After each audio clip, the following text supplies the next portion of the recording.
I am the Tofu Golem. Please enjoy the video. In this video, I will explain how to play The Sims 4 on the EA app. This guide will walk you through the entire process, from getting the application to launching your game. We'll cover essential steps like downloading the app, installing the game, and even some quick fixes for common issues. Our goal is to help you enjoy your game with minimal fuss, ensuring a smooth and fun experience from start to finish. Let's get your Sims adventure underway. First, you need to get the EA app itself. Head to the official Electronic Arts website and download the application for your operating system, whether it's Windows or Mac.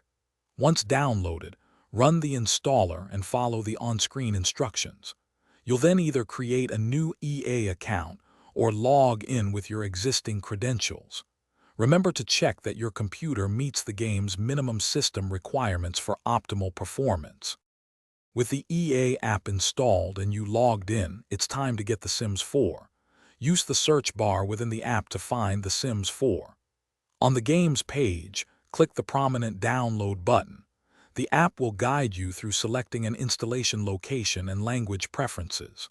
Once the download and installation are complete, which might take some time depending on your internet speed, a play button will appear. Click it to start your game. Sometimes, games don't launch perfectly. If you encounter issues, try clearing the EA app's cache by going to the Help menu and selecting App Recovery. Another effective step is to open your Task Manager and end any running EA app or EA background service tasks before relaunching. If problems persist, consider using the repair option for the EA app, or as a last resort, uninstall and reinstall the application entirely. These steps often resolve many common glitches.